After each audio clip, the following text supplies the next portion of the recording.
अस्सलामुअलैकुम दोस्तों, welcome to the online tuition.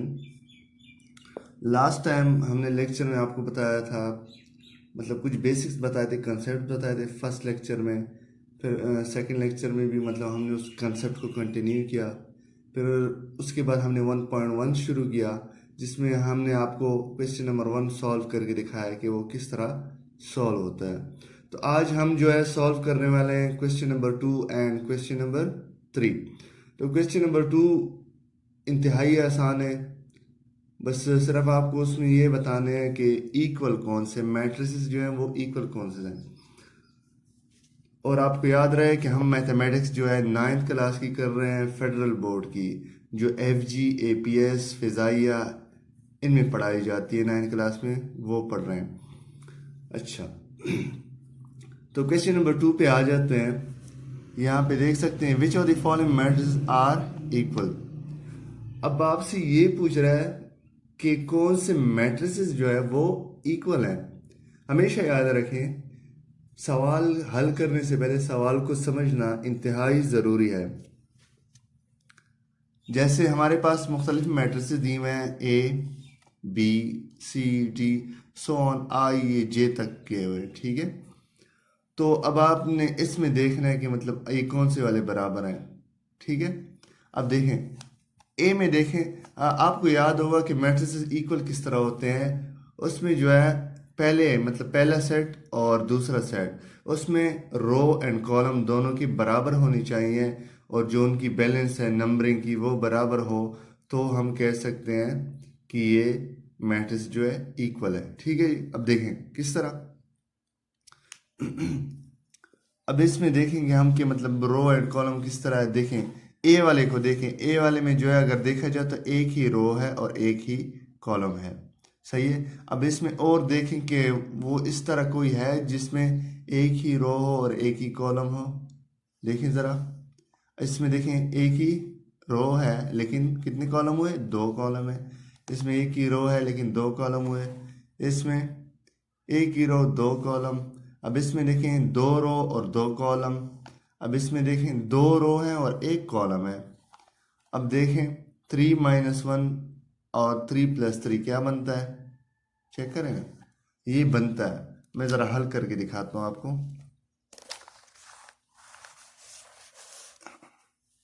एक ये उम्मीद करता हूँ कि आपको दिखाई दे रहा है। ये हम क्वेश्चन नंबर 2 और 3 आज करेंगे। तो क्वेश्चन नंबर 2 करते हैं। मैं यहाँ लिख देता हूँ क्वेश्चन नंबर 2। अब क्वेश्चन नंबर 2 में हमारे पास जो ए दिया हुआ है वो जैसे मैंने आपको दिखा दिए, मैं आपको दिखा देता हूँ, वेट अ मिनट, देख सकते हैं।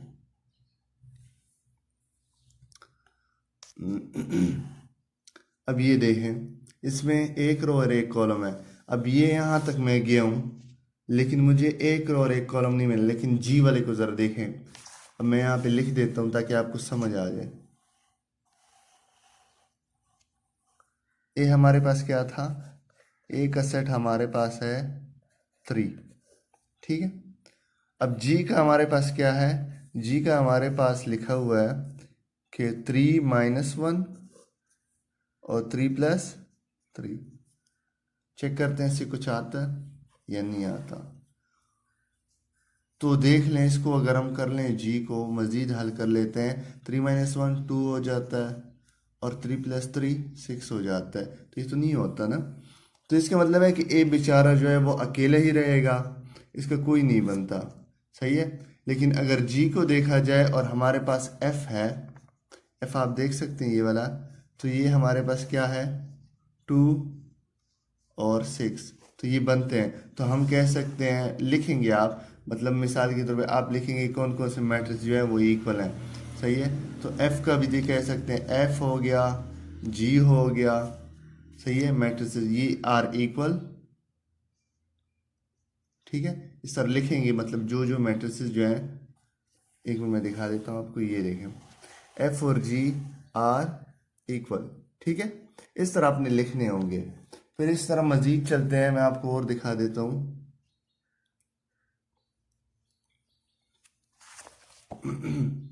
अब देखें बी वाले को देख लेते हैं, इस तरह साथ साथ चलेंगे। बी वाले में एक रो और 2 कॉलम है। अब इसमें भी और बी और सी अब आपस में बराबर है। कैसे? इसमें भी एक रो है, इसमें भी एक रो है, इसमें दो कॉलम है, इसमें भी दो कॉलम है, तो हम कह सकते हैं B and C are equal. लेकिन उससे पहले तकरीबन और भी इसी तरह देखें कि अगर और जो है मतलब क्या और मतलब इनका ऑर्डर जो है और मैट्रिसेस जो है उनका भी इस तरह सेम हो, तो आप कह सकते हैं जैसे डी को देख लें, डी में भी एक रो है और दो कॉलम है, तो हम कह सकते हैं B C and D are equal matrices. ठीक है, समझ आ गई। अच्छा, ई पे आ जाते हैं। देखें, two rows and two column.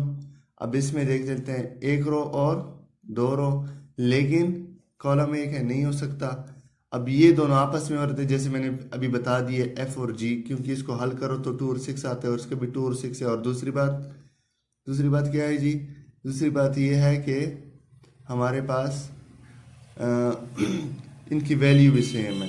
सही है, तो हम पीछे देख लेते हैं, जैसे हमने पिछली बार पढ़ा था कि इक्वल मैट्रिसेस क्या होते हैं। इक्वल मैट्रिसेस जो है तकरीबन इनकी रो एंड कॉलम भी सेम होनी चाहिए मैट्रिक्स की, और जो एलिमेंट है जो इसमें एंट्री है वो भी सेम होनी चाहिए। सही है, तो हम कह सकते हैं एफ और जी के, देखें ना 2 और 6 आ रही, तो हम इसको कह सकते हैं। ठीक है जी, तो एफ और जी इसमें जो है इक्वल है तकरीबन। ये दूसरे वाले पीछे जो मैंने कहा कि इक्वल है, ये इक्वल हैं लेकिन ऑर्डर के हिसाब से। एलिमेंट जो एंट्री इसमें जो नंबर दिए गए वो इक्वल नहीं है। ठीक है, याद रखें। अब इसमें देख लें, हाँ, अब एच और इसको ज़रा देखें, एच और जे को। 4 है, 2 + 2 क्या आता है? 4 आता है। 2 - 2 क्या आता है? 0। अब 6 है, तो यहाँ पे 2 + 4 6 आता है। अब यहाँ पे 2 है, तो यहाँ पे 2 + 0 क्या आता है? 2 आता है। तो हम कह सकते हैं H and J are equal matrices, क्योंकि इसके देखें नंबर भी सेम आते हैं, और अगर इसको जब हल कर लेंगे तो आ जाएगी, यही चीज़ आएगी। वहीं 2 रो और 2 कॉलम आएंगे तो आपके लिए आसानी हो जाएगी। दूसरी बार अब आई को देख लेते हैं। 3 है और 3 + 2 मतलब 3 और 5। अभी और कहीं देखें 3 और 5 आता है इस तरह कहीं पे।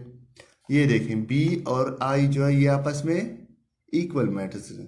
ठीक है जी, तो अभी चलते हैं क्वेश्चन नंबर 3 को हल करते हैं, तो उसके बाद फिर जो है इंशाल्लाह आगे बढ़ते हैं। ठीक है।